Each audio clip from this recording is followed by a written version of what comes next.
कसं निवडलं पीक, काय केलं भरघोस उत्पादनासाठी. प्रगत शेतकऱ्यांचे हे अनुभव जे आहेत त्यांच्या गाठी आता ते सर्वांना समजतील. त्यांच्या यशाची गाथा ऐकू जाऊन त्यांच्या शेतात. काळी माती निळ पाणी हिरव शिवार. माझं शिवार नव्या जोमात सुनील पाटील यांच्या सोबत. माझं शिवार ग्रीन FM 90.4. माझं शिवार. नमस्कार शेतकरी बंधूंनो, मी सुनील 90.4 ग्रीन FMच्या आपल्या आवडत्या कार्यक्रमामध्ये मी आपलं स्वागत करतोय. आज आपण कवठेमंकाळ तालुक्यातील देशिंग येथे आलो आहोत.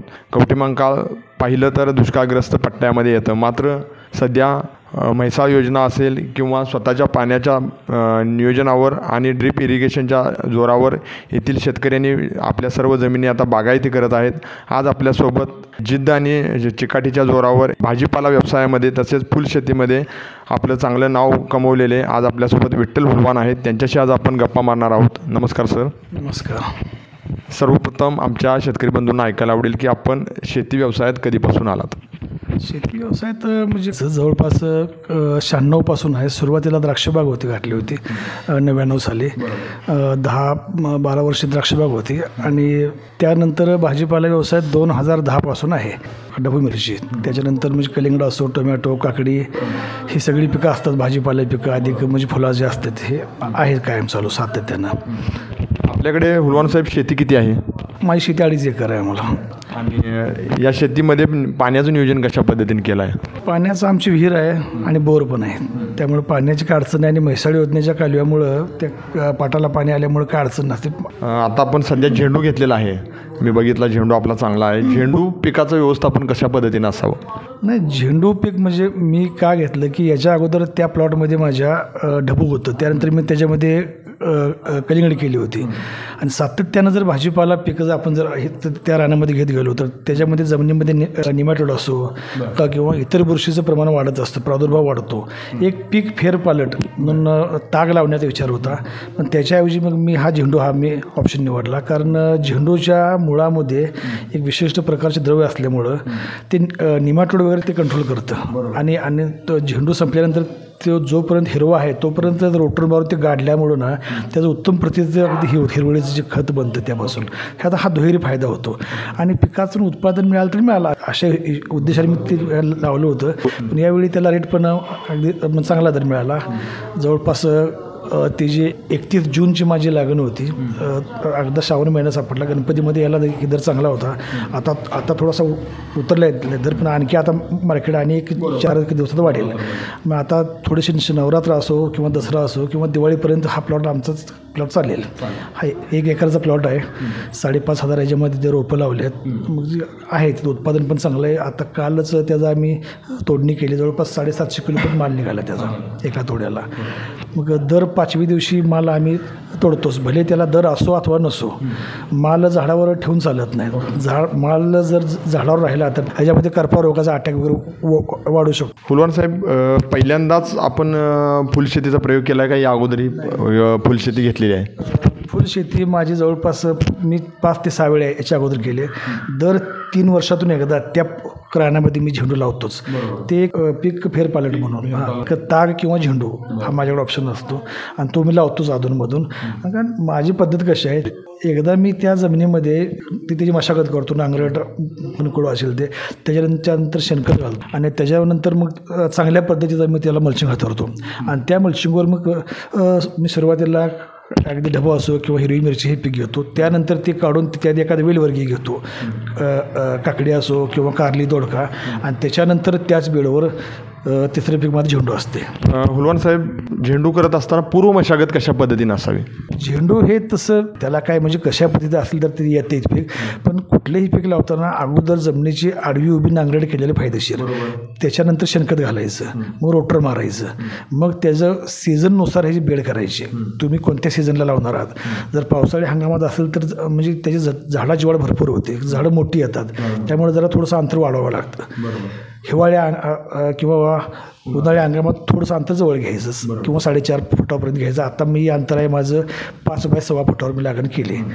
सिंगल पद्धतीने लागण केले, बेडवर लागण केलेली आहे. झेंडू लावल्यानंतर ड्रिपवर केलेला आहे का पाट पाण्यानं आहे? माझं सुरुवातीपासून अगदी बांधावर हत्तीगासुद्धा माझं ठिबकवर आहे. पाटानं पाणी पाजणे हा माझा बरोबर. म्हणजे ड्रिपचा फायदा नेमका कशा पद्धतीनं होतो? ड्रिपचा फायदा आहे की पिकाला ज्यावेळी पाण्याची गरज आहे त्यावेळी तुम्हाला पाणी देता येते. आणि सर्वात महत्त्वाचं म्हणजे ड्रिप्सच्या माध्यमातून तुम्ही जे काही विद्राव्य यामध्ये विद्राव्य खतं असो किंवा फर्टिगेशन जीवाणू खतं हा फायदा खूप महत्त्वाचा आहे. त्यामुळे त्यासाठी सध्या तरी माझ्या मतानुसार ठिबकशिवाय शेतीत करू नये. पाण्याचं योग्य व्यवस्थापन पण करता येते. आता आपण मगाशी म्हणालात की चांगल्या पद्धतीचा मल्चिंग हातरतो, म्हणजे मल्चिंगचा पण फायदा होता आणि चांगल्या पद्धतीचा म्हणजे आमच्या शेतकरी बंधूंना जरा विश्लेषणात्मक सांगा. मल्चिंग काय आहे, आता आपण कोणतेही भाजीपाला जर केला त्यामध्ये झेंडू असो किंवा अगदी टोमॅटो मिरची कुठलाही भाजीपाला, तर पण त्याच्यामध्ये जास्त उत्पादन देण्यासाठी आपण संकरित जाती निवडतो. आणि संकरित जातीचं उत्पादन जास्त आहे पण ते रोगाला प्रतिकारक नसते. त्याची क्षमता इतर वाहनाच्या म्हणजे देशी वाहनाच्या तुलनेत थोडीशी कमी आहे. ते रोग असो किडी असो कीटकांना याला आटायला थोडंसं त्यात म्हणजे बळी पडतात. मग त्यासाठी मल्चिंग पेपर त्यांना अंतरल्यामुळं एकतर तणांचा बंदोबस्त होतो, जमिनीमधील आर्द्रता टिकून राहिल्यामुळं अगदी पाण्याची 50% जास्त पाण्याची बचत होते, म्हणजे मुळ्यांची वाढ चांगली होते. शिवाय अति पाऊस पडला तर जी माती वाहून जाण्याचं आहे प्रमाण हे अजिबात होत नाही काय. आणि कमी पाऊस पडला तर त्याला काय अडचण येत नाही, जमिनीची ओलावा टिकून राहते. हा मल्चिंगचा म्हणजे खूप चांगला फायदा आहे. मी 30 मायक्रॉनचा मी वापरतो. अगदी 15 मायक्रॉनपासून जे 30 मायक्रॉनचे असतात मी सगळ्यात मोठा मी चांगला जो महागडा आहे पेपर. आता जो झेंडू लावलेला आहे हा कोणत्या व्हरायटीचा आहे आणि उत्पादन कसं आहे? मी याच्यामध्ये 2 व्हरायटी निवडल्यात. एक स्मार्ट येलो म्हणून आहे का आणि दुसरी येलो स्टार. स्मार्ट येलो ही उंचीला थोडीशी कमी येते, फुलं थोडंसं आकारानं लहान असतं मध्यम साईजचं. कारण कसं आहे पावसाळ्याच्या दिवसात फुल जर मोठं असेल तर ते पाणी धरून राहतं किंवा ते त्याच्या पाकळ्या वगैरे निघतात. त्यामुळे स्मार्ट येलो ह्या हंगामानुसार तो मला चांगला वाटला. आणि दुसरी व्हरायटी एक मी म्हणजे ट्रायलसाठी लावली आहे ती आहे येलो स्टार. त्याची उंची जास्त वाढते, त्याचं म्हणजे फुलाचा आकार मोठा असतो आणि त्याला माळा करावा लागतो. संपूर्ण प्लॉटला मी त्याचा माळा केला आहे मी, कारण या दिवसात थोडंसं वादळ आणि वाऱ्याचा रिस्क असते. साहेब, जमिनीची निवड कशी असावी? झेंडूसाठी जमीन कशा पद्धतीची हवी? झेंडू हे पीक कुठल्याही प्रकारच्या जमिनीत येते, अगदी पण ते प्रामुख्यानं कुठल्याही भाजीपाले पिकाला निसरा होणारी जमीन पाहिजे. कुठल्याही भाजीपाले पिकाला एक वेळ पाणी कमी पडलं तर चालते, फरक पाणी जास्त होऊन नाही चालत. आणि झेंडू हा जनरली हलक्या मुरमाड जमिनीत चांगला येतो. हुलवान साहेब, शेती म्हटलं तर पहिला प्रामुख्यानं शेणखत महत्त्वाचं आहे. एकरी झेंडूला किती शेणखत असावं? माझ्या अभ्यासानुसार आजपर्यंत मी बघतो की शेणखत घातल्याशिवाय तुम्ही शेतीत करू नये. वर्षातून एकदा त्या जमिनीला तुम्ही शेणखत घातलंच पाहिजे. 3 वर्षातून एकदा याच्यामध्ये हिरवळीचं खत तुम्ही म्हणजे असलंच पाहिजे. जमीन जर जगवायची असेल, जमिनीची जो काही सेंद्रिय कर्ब किंवा जीवाणूचं प्रमाण ती वाढवायचं किंवा टिकवून ठेवायचं असेल तर मी KSB, PSB, अझोटोबॅक्टर यासारखे जीवाणू असतात माझे. शेणखताचा वापर कोणते पीक आहे याच्यावर अवलंबून आहे. ढबूसारख्या पिकाला थोडासा जास्त वापर करावा. एकरी 7 ते 8 ट्रेलर तरी शेणखत लागू शकतं. झेंडूसारख्या पिकाला एकराला एक 3-4 टोळे शेणखत लागते त्याला. जेवढं शेणखत जास्त वापराल तुम्ही तेवढं रासायन खताचा जास्त आवश्यकता पडत नाही. आणि शेणखताच्या वापरामुळं पिकाची जी काय जास्त याचं जे काय लाईफ आहे हे वाढतं. आणि रासायनिक खतामुळे ते तात्पुरतं त्याला माल वगैरे निघतो पण ते जास्त काळ टिकेल असं काही नाही. त्यामुळे शेणखताचा वापर अतिशय महत्त्वाचा आहे. झेंडू पिकाचा हंगाम असा कुठला फिक्स आहे का? जनरली काय होतं, झेंडू लावायचं म्हटलं की गणपतीचा सण असो किंवा दसरा किंवा दिवाळी, शेतकरी या हंगामात लावतात. पण या 3-4 वर्षात थोडंसं काय झालं की लोकांची एक मानसिकता झाली किंवा ह्या हंगामात चांगला दर असतो त्यामुळे ह्या हंगामात लोक सगळीच लावतात. त्यामुळं आवक वाढल्यामुळं मार्केट ढासळते असं पण होते कधी. मग शक्यतो ऑड सीझनला आपण गेल्या 2-3 वर्षात म्हणजे रेट याला चांगले मिळाले. रेट याला म्हणजे की तुमचा मार्गशीर्ष महिना असो किंवा उन्हाळ्यात असो ह्याला रेट चांगले मिळतात. पण यावर्षी म्हणजे गणपतीमध्ये पण रेट होते चांगले. आता दसऱ्यालाही म्हणजे राहतील चांगले अशी अपेक्षा आहे. झेंडू एकरी किती रोपं बसतात? हे तुमची अंतर किती ठेवत आहे त्याच्यावर आहे. तुमच्या किती बसलेले आहेत एकरी? एकरी 5,500 रुपये बसलेत आमचे. फुलवान साहेब काय तुटा होण्याची शक्यता असते का? असते की, पण याच्यामध्ये जास्त रोप कधी हे रोगानं जात नाही, पण झेंडूच्या झाडाला गोगलगायीचा मोठा त्रास असतो. त्यामुळे गोगलगायीचा बंदोबस्त करणे, नियंत्रण करणे अतिशय महत्त्वाचं आहे. रोप लागण करण्याच्या अगोदर तुम्ही त्याच्यामध्ये स्नेलकिल असो किंवा लॅनेट किंवा ड्युनेट हे आता कुठे मिळतात नाही मिळतात, हे औषध आम्ही चिरमुऱ्याला आम्ही लावतो आणि ते आम्ही प्रत्येक रोपाच्या खोलामध्ये आम्ही घेतो टाकून. किंवा गोगलगायीचा जास्त अटॅक किंवा प्रादुर्भाव हा रात्रीच्या वेळी असतो, त्यामुळे लागण केल्यानंतर बॅटरी घेऊन रात्री प्लॉटमध्ये फिरायचं आणि आहे तेवढे वेचून बाहेर काढून टाकणे किंवा हा बंदोबस्त करावा लागतो. गोगलगाईचं नियंत्रण केलं पाहिजे. गोगलगाईचाच नियंत्रण करणे गरजेचं आहे. किंवा ते काळी आळी असते याचा पण हे काही प्रमाणात असू शकतो अटॅक. किती दिवसापर्यंत गोगलगाई प्लॉटला त्रास करू शकते? सुरुवात कोणत्याही भाजीपाल्या पिकाला 15-20 दिवसापर्यंत याचा अटॅक असतोच. आणि त्यात कसं आहे, जर पाऊस काळ जर वाढला, पावसाचं प्रमाण जर असेल जास्त, तर ही गोगलगाई जास्त सक्रिय असते. याचा जास्त अटॅक किंवा जास्त प्रादुर्भाव होतो. त्यामुळे पावसाकडे लक्षात ठेवायचं. पाऊस जर नसेल तर रोगराईचं प्रमाण एवढं जास्त नसते. यावर्षीच्या भरपूर पावसामुळे आणि तर पाणीचं कायम साठून राहिल्यामुळे रोग, किडी आणि गोगलगाई ह्या सगळ्याचा अटॅक जर जास्त आहे. त्याच्यामुळे सगळ्याच भाजीपाल्या पिकाचे उत्पादन ह्यावर्षी सरासरीपेक्षा अगदी निम्म्यापर्यंत आले. याच्यामुळे यावर्षी रेट वाढलेत. रेट वाढायचं कारण हे आहे. हुलवान साहेब, ज्या वेळेला आपण रोपे लावतो त्यानंतर आळवणीचं जे महत्त्वाचं व्यवस्थापन आहे ते कशा पद्धतीने असावं? ते पिकाला लागणी केल्यानंतर आळवणी गरजेचं आहे. इतर पिकाला लागते कंपल्सरी, पण झेंडू एखाद्या आळवणीसुद्धा येतो. नसेल तर तुम्ही ते आपण जी ड्रीप असते त्या ड्रीपच्या बटनाजवळच आम्ही लागण करतो आणि त्या ड्रीपच्या माध्यमातून ह्याला आम्ही ह्युमिक ॲसिड असो किंवा इतर हे औषध वगैरे आम्ही हे करतो, आम्ही देतो पिकाला. त्यामुळे आळवणीची काय झेंडूला काय आवश्यकता पडत नाही फारशी. हुलवान साहेब, झेंडू म्हटला तर सगळ्यात जास्त करप्याचा अटॅक असा बऱ्याच शेतकऱ्यांच्या तोंडातून आलेला आहे. तुम्ही पण शेतकरी आहे, करप्या रोगाचं नियंत्रण कशा पद्धतीने करावं? झेंडू असो अथवा कोणत्याही भाजी पाला पिकाला पावसाचा जेवढा नुकसान होतं पावसामुळं, त्याच्यापेक्षा जास्त नुकसान हे ज्यावेळी सकाळपर्यंत आपल्याकडे बोध पडतं किंवा जे काय धुकं पडतं ह्याच्यातून जास्त नुकसान होतं. त्यामुळे ज्या दिवशी सकाळी धुकं पडले लक्षात येतं आपल्याला, त्या दिवशी 100% कंपल्सरी औषध मारायचं जाऊन. ते म्हणजे ह्याच्यामध्ये बुरशीनाशक असो किंवा आंतरप्रवाही किंवा स्पर्शजन्य बुरशीनाशक हे वातावरण बघून वापरावं लागतं. जर ढगाळ वातावरण असेल तर अशा वातावरणात म्हणजे स्पर्शजन्य औषध मारावं लागतात. किंवा सूर्यप्रकाश असेल तर मग आंतरप्रवाही आपण औषध देऊ शकतो. आणि झाडाच्या पानं जर जास्त काळ ही जर ओली राहत असतील तर याच्यामध्ये करप्याचा अटॅक वाढतो आणि करप्यासाठी वेगवेगळे औषधं आलटून पालटून मारावं लागतात. आता आम्ही सध्या 2-3 दिवसात औषध मारतोच आम्ही, ह्या कारण वातावरण इतकं यावर्षी खराब आहे की त्यामुळे ही काळजी घ्यावीच लागते. आणि करप्याच्या अटॅकसाठी फॉलिकॉल असो, अँट्रोकॉलाय, सिविकायस वेगवेगळे औषधं उपलब्ध आहे. ती वेगवेगळे आलटून पालटून मारावं लागतातच. आठवड्यातून 1-2 स्प्रे तर कंपल्सरी द्यावे लागतात. थ्रिप्सचं पण त्याच्यावर प्रादुर्भाव असं दिसून येतो. आणि त्यानंतर आळीचं व्यवस्थापन कसं असावं? आळीचं नियंत्रण कशा पद्धतीने करावं?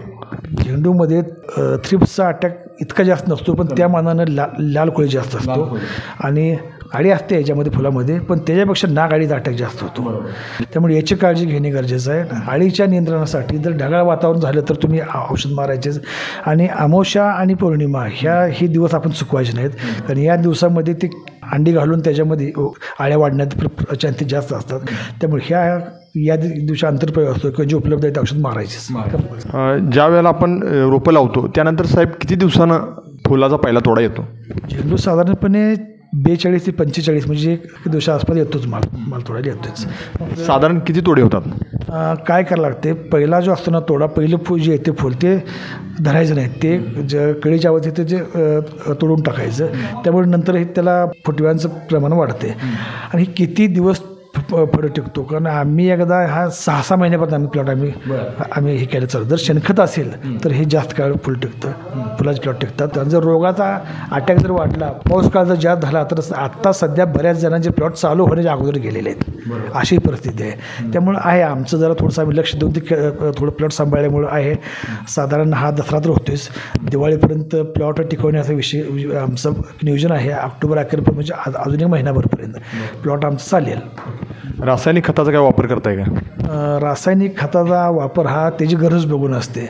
रासायनिक खतापेक्षा मायक्रोन्यूट्रिएंट जे आहे ह्याचा वापर गरजेचा असतो. म्हणजे घटक जी काय सूक्ष्म अन्नद्रव्य आहेत, रासायनिक खताचा वापर जी काय सुरुवातीला आम्ही मल्चिंग हातरतो ह्याच्या अगोदर करतो, म्हणजे एक आपण याला बेसल डोस म्हणतो, किंवा मग ह्याच्यानंतर आम्ही त्या ड्रीपच्या माध्यमातून 2.5 एकर आपली बागायत शेती आहे. हे करत असताना तुम्ही एकटेच शेती करता का घरच्यांचं सहकार्य कसं असतं? आता आमचा मुलगा बघतो, आमची मुलं बघतातच, आई वडील असो, आमची मंडळी हे असते, हे घरच्यांचं असते. आणि ह्याच्याशिवाय कामगारी लागतातच. एक म्हणजे बाहेरचा एक माणूसही असतो आणि इथं लोकलच्या एक महिलाही आहेत माल वगैरे काढण्यासाठी. आणि झेंडू असो किंवा टोमॅटो असो किंवा ढबू ह्याची झाडं बांधणीसाठी दानोळी कोथळीवर आम्ही माणसं बोलवतो. दानोळीची जी माणसं आहेत ती ह्या बांधणीमध्ये एक्सपर्ट आहेत त्यामुळे आम्ही इकडे माणसं बोलवतो आणि यांच्याकडून बांधणी करून घेतो आम्ही. सगळ्यात महत्त्वाचा प्रश्न म्हणजे झेंडू लावल्यापासून तोडणी आली, पण तुम्ही झेंडू कुठे बाजारपेठला नेता? सुरुवातीला ज्यावेळी मालाची म्हणजे थोड्या प्रमाणात निघतो तो माल आम्ही इथं मिरज मार्केटला पाठवत असतो. आणि आता मालाचं प्रमाण आता जास्त आहे. आता जवळपास 4-5व्या दिवशी 500 ते म्हणजे 400, 500, 700 किलो माल निघतो. मग हा सगळा माल आम्ही तासगाव संघाच्या मार्फत आम्ही मुंबईला पाठवतो. मुंबई मार्केट इथे येते, त्यांच्या म्हणजे कॅरेट वगैरे असतात, तिथं वजन करून माल आम्ही मुंबईला पाठवतो. सगळं 1 एकर झेंडू आहे तुमचं, बाकीचं बागायत आहे. औषध फवारण्यासाठी कशाचा वापर करता? कंपल्सरी औषध जोपर्यंत रोप लहान आहे तोपर्यंत आम्ही पाठीवरच्या पंपाने मारतो, म्हणजे हातपंपाने. आणि मोठं झाल्यानंतर त्याला औषध व्यवस्थित बसत नाही, त्यासाठी HTBच्या सहाय्याने मारतो. शेवटचा प्रश्न, हुलवान साहेब, अजूनही शेतकरी म्हणतात की शेती मला परवडत नाही किंवा नवीन शेतकरी या शेती व्यवसायात यायला घाबरतात. मात्र आपण नियोजन आणि मेहनत असेल तर शेती सक्सेस होऊ शकते, आपल्या उदाहरणावरून दिसू शकतं. या शेतकऱ्यांना आपण काय सांगाल? नाही, शेती परवडत नाही अशातला भाग नाही, पण या कोरोनानंतरच्या कालावधीत ही खतं असो औषधं असो याचे रेट वाढलेत आणि दराची काय थोडीशी शाश्वती म्हणजे नाही राहिलेली. कारण काय झालं आहे, आता चांगले रस्ते वगैरे झाल्यामुळे कुठलाही माल कुठल्याही बाजारपेठेत येतो आणि आवक वाढली की रेट उतरतात, हे गणित आहे. पण तरीसुद्धा तुमचं सातत्य असेल, वर्षातील 12 महिन्यापैकी ते म्हणजे त्याच्या रेटमध्ये चढउतार होत असतं. त्या तेजीमध्ये म्हणजे तुमचं सातत्य असेल तर कुठल्या ना कुठल्या लॉटमध्ये आपल्याला रेट गावतो. आणि माझं एक मत असं आहे की ज्याची शेती जास्त आहे ह्यांनी ऊस वगैरे पिकायला हरकत नाही, पण 2-2.5 एकर 2-3 एकर शेती ज्यांची अपुऱ्या किंवा मापात आहे शेती, यांनी जर हमखास उत्पन्न किंवा असं जर जास्त उत्पन्न मिळत असेल तर भाजीपाला पिकायला वळायला हरकत नाही. मात्र याला अनुभव आणि अभ्यास गरजेचा आहे. प्लॉटची पाहणी असा मेहनत तर आहेच, पण शारीरिक मेहनतीपेक्षा याला डोक्याचा वापर करून काय करायचं. औषध मारणे एक वेळ सोपं, पण काय मारायचं हे कळलं पाहिजे. कोणत्या वेळी काय मारायचं, कोणत्या वेळी कुठलं खत द्यायचं. कारण एक वेळ द्राक्षबाग सोपी वाटते मला, पण ही भाजीपाला अवघड आहे असं मला वाटते. तर शेतकरी बंधूंनो, हे होते देशिंगमधील प्रगतशील शेतकरी विठ्ठल हुलवान, ज्यांच्याशी आपण आज गप्पा मारल्या. त्यांचा मोबाईल क्रमांक आहे 9545 19 50 52. आपणास फुल शेतीबद्दल काही शंका असतील तर आपण या नंबरवरती त्यांना कॉल करू शकता, त्यांचं मार्गदर्शन घेऊ शकता. आता वेळ झाली इथंच थांबण्याची. उद्या भेटूया आपल्या आवडत्या कार्यक्रमामध्ये. तोपर्यंत धन्यवाद. माझं शिवार @Green FM 90.4. माझं शिवार.